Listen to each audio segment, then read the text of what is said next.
video, we are going to be comparing two Nike Blazer Low 77s. We have the vintage and then we also have the jumbo. Basically, I purchased both of these pairs because I need a new pair of gym shoes, especially for leg day. I need something with a flat sole. Currently at the moment, I use Converse and they're good and everything, but I feel like I want something. I want to spice it up a little bit with a different design.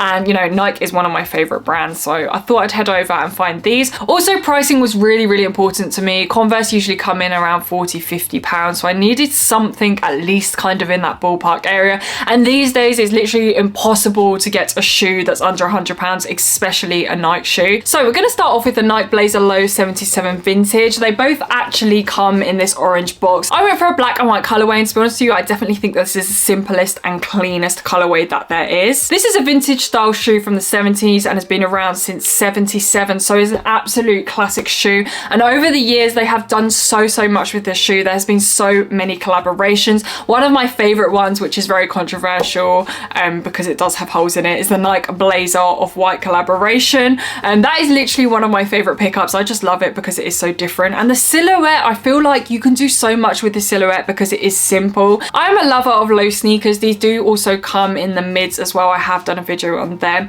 but for me, I feel like it doesn't even matter what shoe it is, doesn't matter what brand it is. A low for me is always the way to go. I just feel like it just always looks better on foot, and I definitely like the kind of flexibility you have around your ankle. So if we do take a closer look into the shoe, the upper is mainly made up of leather. As for the quality, it is very standard. There is nothing special about this leather. One of my favorite parts about this blazer is the grey suede accents. This feels kind of fuzzy, kind of rough. Firstly, the light color grey goes so well and looks so fresh against the white. And secondly, the placement of this on the shoe is perfect. We've got it on the toe box and then we've got it on the side as well. This makes for brilliant durability, as I usually find toe box and especially the side is where I kind of make the most marks and gets most ruined. We then have a standard size swoosh in black suede on both sides of the shoe, and then if we move to the front of the shoe, we do have your standard plain white laces. Another favorite part of mine is definitely this nylon tongue. At the top we have a black and orange logo tongue tag, and then at the top, as you can see, we have the best bit, which is the exposed tongue. Moving around to the back of the shoe, it's quite simple. We just have the plain Nike logo at the top in black. Inside, the leather continues, as you can see, and then we do have this white insole with the orange swoosh logo, and this insole kind of has a fuzzy feeling, which feels kind of nice. The midsole and the outsole are fused together, and as you can see, we have this in an off-white color, giving off that vintage kind of vibe. We also have another layer on this around the front. As you can see, this again makes excellent durability. On the sole, you will notice that we do have the same color, this off-white, but this also does have black speckles in it as well. Personally, for me, I don't understand how anyone could not like this. It's very clean, it's very simple looking shoe, and as far as it goes for a gym shoe, there's really nothing much more else I would want out of a gym shoe. We're now going to take a look at the Nike Blazer Low 77, but this time we have the jumbo version, so it's basically like the vintage but kind of pumped up on steroids. We're now going to do a comparison between both of the blazers, and first of all, let's just start with the swoosh, because I feel like that is the main star of the show, and that is, I think, a huge selling point of the jumbo. As you can see, we have a huge swoosh, and it in fact does actually go over the midsole. However, it is actually only on one side that it goes over the midsole, whereas as you can see here, it kind of cuts off at the midsole. Compared to the vintage, you've just got a standard normal swoosh that looks exactly the same on both sides. Now, even though they are the same silhouette, you obviously have different designs going on, and some of them you can't really notice until you're looking at it up close. Obviously, the swoosh is a mean giveaway, but there are some other things.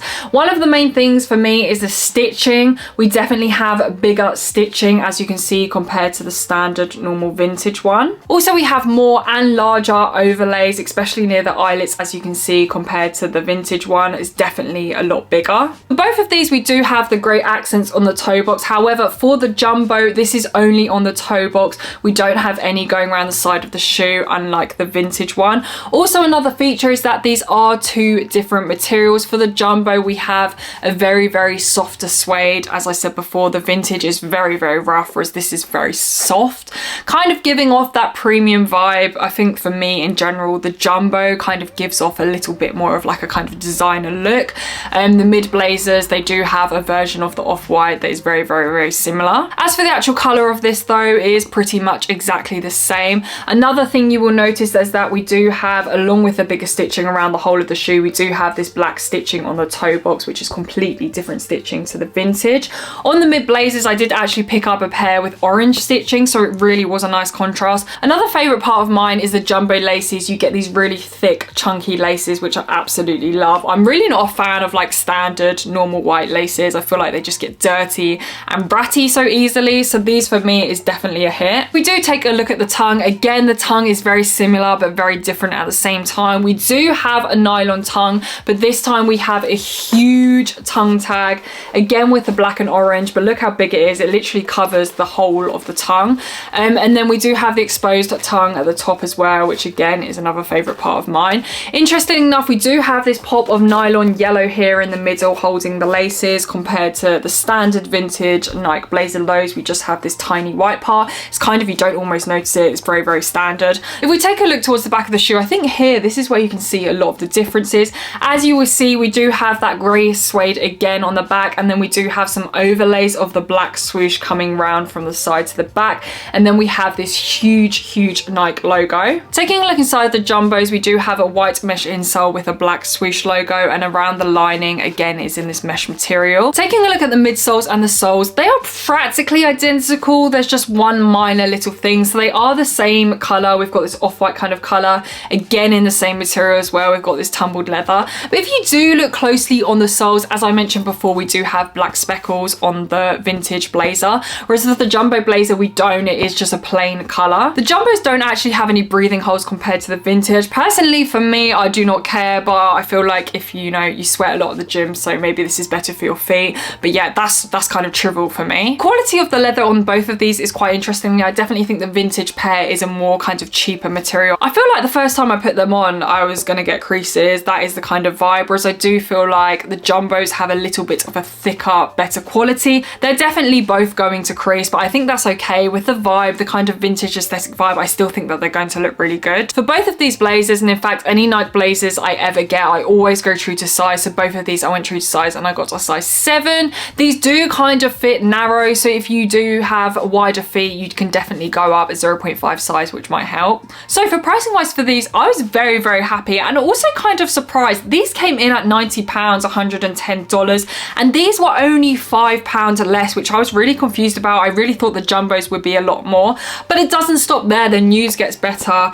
These I both got on discount, so I think I picked up the jumbos for £53 and I picked these up for £59. So I literally got about £40 off, which was absolutely amazing. I think if you are looking to pick any of these up and you see them for full retail price, I think just shop around or just weigh ASOS. I think I picked up one from ASOS, which had like 20% off at the time, and then Nike were putting these on sale for so cheap. So just wait your time, or just shop around, or hassle someone for a student discount code, whatever you got to do to get some discount. After trying both of these on, I have a hard time deciding what one I like more. In terms of comfortability, they fit exactly the same. I don't really notice any difference whatsoever. I'm really struggling to deciding which one to keep. I am enjoying the simplicity of this Nike blazer. I do think that, you know, it just fits the job, but I also do like the extra kind of features, and I like something a little bit different. As usual, I'm probably going to try them on a few more times, maybe try on a different few gym outfits and let them marinate maybe in my room, just stare at them a little while longer. If anyone wants to help me out in the comments, please do. Thank you guys so much for watching today's video. If you haven't already, don't forget to subscribe to my YouTube channel to stay updated with all my latest videos, and I'll see you guys soon.